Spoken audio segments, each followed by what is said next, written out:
გუშინ 22 საათსა და 20 წუთზე ვიმყოფებოდი რუსთაველზე მშვიდობიან დემონსტრანტებთან ერთად, რა დროსაც ჩემზე მოხდა ფიზიკური თავდასხმა პიროვნების მიერ, მხრიდან რომელსაც ჰქონდა ბასრის ახრახნისი ხელში, რომელიც ფიზიკურად დამესხა ზურგიდან, ჯერ ზურგში დამარტყა ეს ახრახნისი, შემდგომ თავში და ყელის არეში განხორციელდა დარტყმა აი ამ ნივთით, რომელიც შემთხვევის ადგილზე მერე უკვე ჩვენს მიერ იქნა ამოღებული. მომიტინგეების დახმარებით მოგერიება მოხდა ამ ადამიანის და პრინციპში ადგილზე ასევე ამოღებული არის მისი ეს გასაღები, რომელზეც არის ლიფტის ჩიპიც, რომლითაც პირადად იდენტიფიცირდება ეს პიროვნება.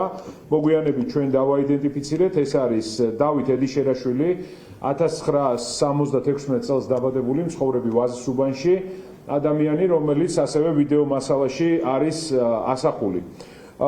ჩვენ, ასე ვთქვათ, იურისტებთანაც ჰქონდა საუბარი, ქმედება, რომელიც არის ჩადენილი მისი მხრიდან ჩემს წინააღმდეგ, შეიძლება სისხლის სამართლის კოდექსით ფასდება როგორც მკვლელობის მცდელობა, რადგან არაერთგზის ცდილობდა აი ამ სახრახნისის დარტყმას ისე რომ, რა ვიცი, მძიმე ზიანი მოეყენებინა მათ შორის ყელის არეში. ამის შემდგომ ეს ადამიანი გაიქცა, მყისიერად მომიტინგეების მხრიდან შეტყობინება შევიდა საპატრულო პოლიციაში 112-ზე. საათნახევარი ველოდეთ, რომ მოსულიყო ვინმე სამართალდამცავი უწყებების მხრიდან, რის შემდეგაც დამიკავშირდა გამომძიებელი, რომლის გვარი აღარ მახსოვს, არის გიორგი, მისი სახელი, რომელმაც მითხრა, რომ 10 წუთში მოვიდოდა ადგილზე, შემთხვევის ადგილზე.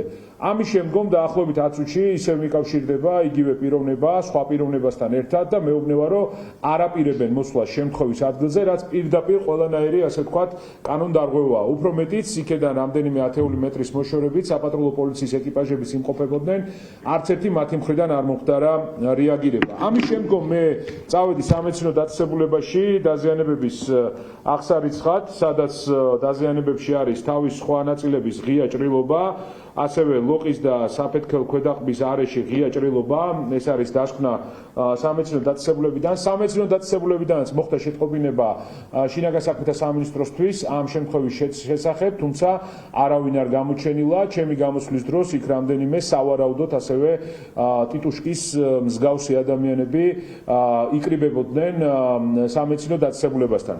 ამ ყველა ფაქტს ყვები იმიტომ, რომ შინაგან საქმეთა სამინისტროს ქმედება ცალსახად მიუთითებს, რომ ამ ყველაფრის დამკვეთი არის რეჟიმი, ივანიშვილის რეჟიმი და პერსონალურად ხელს ვადებ ბიძინა ივანიშვილს.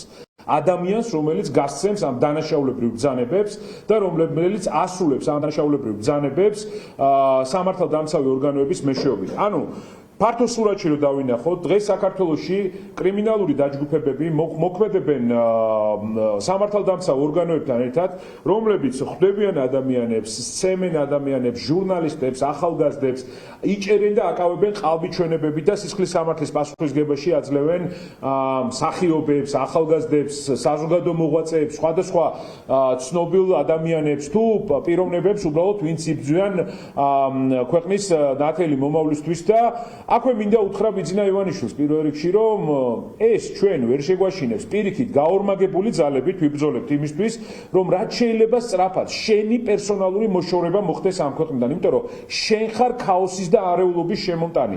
შენ ხარ ადამიანი და მოძალადე, რომელიც ძალადობ ახალგაზრდებზე, ძალადობ ჟურნალისტებზე, ძალადობ მსახიობებზე, ძალადობ იმ ადამიანებზე, რომლებიც ღია და პირდაპირ ითხოვენ შენგან.